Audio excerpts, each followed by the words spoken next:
12세기 전 세계가 몽골의 말발굽에 짓밟혔습니다. 그때까지 알려졌던 세계는 대충 이 정도였고 문명의 중심지들은 대충 이 정도에 몰려 있었죠. 그리고 몽골이 정복한 영토가 이 정도였으니 말 그대로 알려진 거의 모든 세계를 정복한 것이었습니다. 그러나 거의 모든 세계였죠. 살아남은 지역은 있었습니다. 유럽, 북아프리카, 인도, 그리고 동남아시아였는데요. 이 중 동남아시아가 살아남을 수 있었던 이유는 중국과 동남아시아를 잇는 중간 지점인 베트남 지역을 몽골군이 끝끝내 정복하지 못했기 때문이었습니다. 아니, 천하를 호령하던 몽골군이 다른 곳도 아니고 겨우 베트남 하나를 정복 못해서 동남아시아 진출이 막혔다? 이게 어떻게 된 일일까요?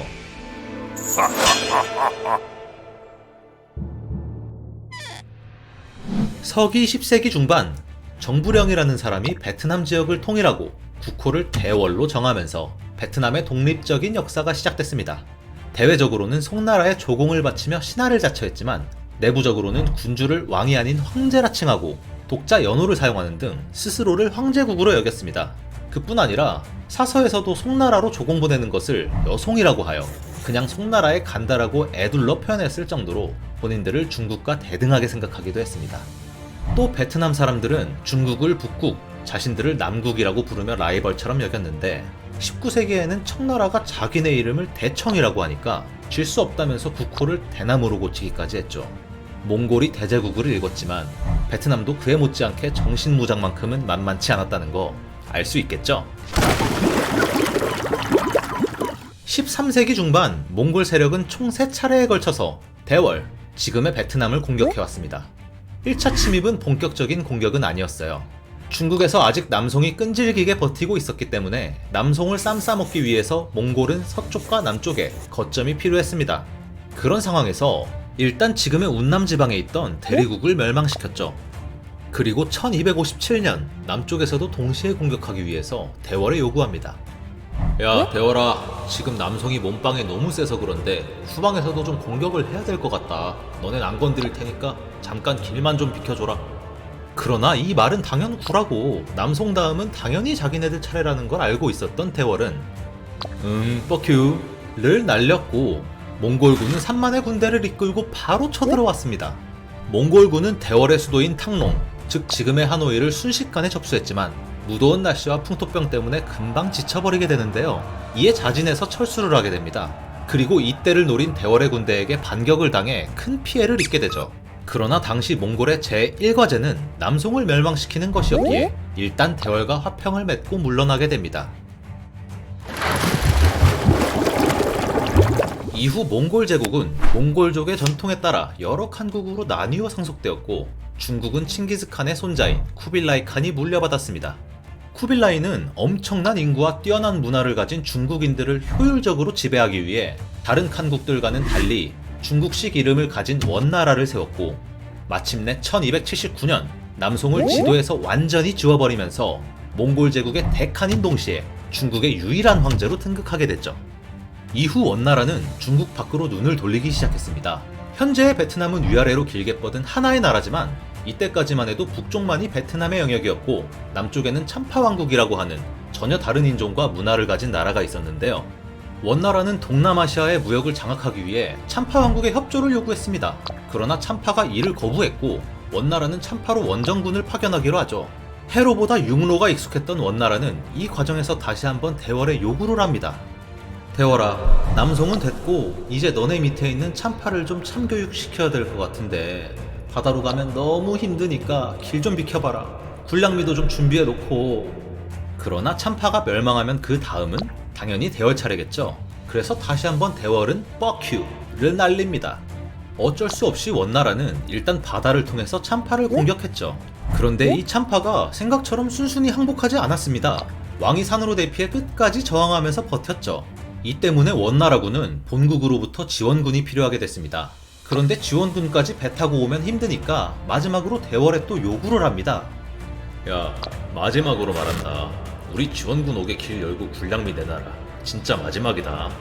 그러나 대월의 대답은 싫은데요? 였습니다. 쿠빌라이는 극대노해서 그냥 대월이고 참파고 한 번에 갈아버리겠다는 생각으로 자신의 아들 토곤을 사령관으로 한 50만 대군을 앞세워 대월을 침공하게 됩니다.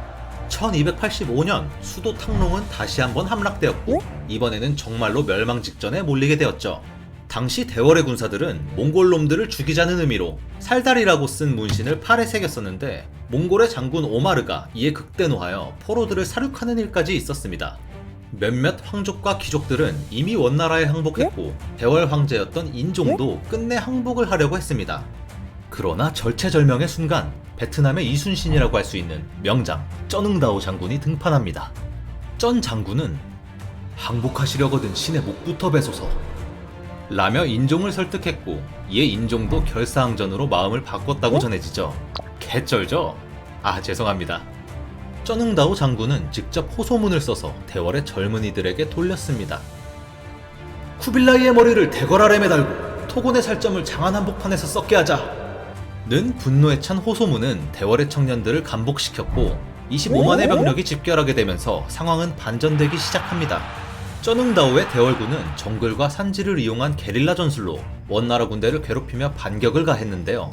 워낙 맷발이 베트남 토착민들에게 유리했기 때문에 결사항전하는 대월군을 상대로 원나라군은 점점 지쳐갔고 풍토병과 보급의 어려움이 겹쳐 계속된 피해를 입다가 결국 퇴각을 결정하게 됩니다. 유라시아를 전부 소나기에 넣고 44년간 영혼의 맞다이 끝에 남송까지 멸망시킨 몽골인데 남의 작은 나라에게 2번이나 졌다? 쿠빌라이는 자존심에 큰 스크래치를 입었습니다. 그래서 2차 원정이 실패했던 1285년 바로 3차 원정을 기획하게 되죠. 그러나 방금 정글에서 탈탈 털리고 온 군대가 다시 보낸다고 제대로 힘을 쓸 리 없었고 분노를 삭히며 잠시 정비를 거치게 됩니다. 그렇게 2년이 지나 1287년 토곤을 사령관으로 한 원나라의 30만 대군이 광동, 광서, 운남, 세 방면으로 다시 한번 대월을 침략했습니다. 그러나 이미 지난 싸움에서 몽골군 참교육 전문가로 거듭난 쩌능다오 장군은 경험을 10분 살려 본격 정글 게릴라 전술로 전면전을 피하며 소모전을 유도했습니다. 2차전 때처럼 전면전을 회피하는 한편 수군을 통해 보급을 방해해서 지속딜을 넣었죠. 그렇게 1년 만인 1288년 결국 이번에도 안되겠다 싶었던 원나라군은 GG를 쳤습니다. 토고는 남은 병력을 집결시켜 백등강이라는 강을 통해 해로로 퇴각하기로 하는데요. 여기서 함정 카드 발동! 몽골 세력의 침략 야욕을 완전히 깨부숴버리기 위한 쩌능다오의 필살기가 준비되어 있었습니다. 백등강 유역은 한국의 서해안처럼 조수간만의 차가 커서 밀물과 썰물에 따라 수위가 급격하게 오르락내리락 하는 곳이었는데요. 대월군은 몽골군이 백등강 방면으로 퇴각할 것을 예측하고 백등강 상류 강바닥에 쇠말뚝을 촘촘하게 심어놓고 대기를 했던 것입니다. 쩌능다오의 대월군은 퇴각하는 원나라군에게 일부러 싸움을 걸어 그들의 병력을 백등강의 상류로 유인했습니다. 그러면서 썰물이 될 때까지 기다렸죠. 마침내 썰물이 되면서 수위가 낮아지자 쇠말뚝이 원나라군의 함선들을 찌르기 시작했고 원나라군 진영은 영문도 모른 채 옴짝달싹 못하게 되었죠. 곧 이어 강둑에서 매복하고 있던 대월군의 총 공격을 받아 말 그대로 대패했습니다. 대월군은 이 전투에서만 10만 이상의 원나라군을 섬멸했고 동시에 지상에서도 매복해 있다가 퇴각하는 원나라군을 공격했습니다. 큰 출혈을 입은 원나라는 뒤도 안 돌아보고 세 번째 빤스런을 하게 되었습니다. 이를 받아들일 수 없었던 원나라는 4차 공격까지 계획했었습니다. 그들의 시점에서 대월, 즉 오늘날의 베트남 북부지방은 중국의 일부분이나 마찬가지였기 때문이죠. 원나라가 중원의 황제국으로서 완전한 통일을 이루려면 언젠가 정복해야 되는 그런 땅으로 인식을 했던 것이었습니다. 그러나 대월 입장에서는 자국 영토에서의 세 차례에 걸친 전쟁으로 너무나 큰 피해를 입었기 때문에 더 이상의 충돌은 피하고 싶었습니다. 그래서 여러 차례 사절을 보내서 형식적인 사죄를 했죠.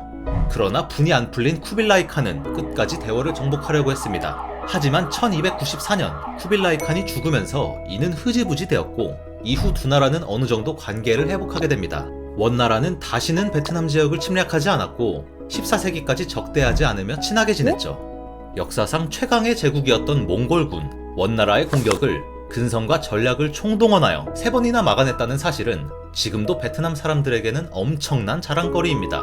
이후 명나라와 프랑스에게 지배를 당하기도 했지만 강대국에게 맞서 굴하지 않는 정신은 지금까지도 계승되어 이후 20세기 세 차례에 걸친 인도차이나 전쟁에서 프랑스를 미국을, 중국을 이기는 원동력이 되었습니다. 베트남이 고속 성장하면서 한국과도 교류가 많아지고 있는 지금, 베트남에 진출하여 사업 등을 하는 사람들이 입을 모아 베트남 사람들은 자존심이 강하다고 합니다. 아무래도 이런 역사를 알고 있다면 베트남 사람들의 국민성에 대해서 조금 더 이해하기 쉽겠죠. 고대나 근대를 통틀어 한국과 비슷한 역사를 겪어왔으며 최근에는 문화적, 경제적으로 서로 많이 엮이고 있는 베트남인 만큼 베트남 역사에도 조금씩 관심을 가져보는 게 좋지 않을까 합니다. 지금까지 지식해적단의 방디였습니다. 다음 영상에서 봬요. 그럼 오늘도 새로운 지식을 약탈하러 출발!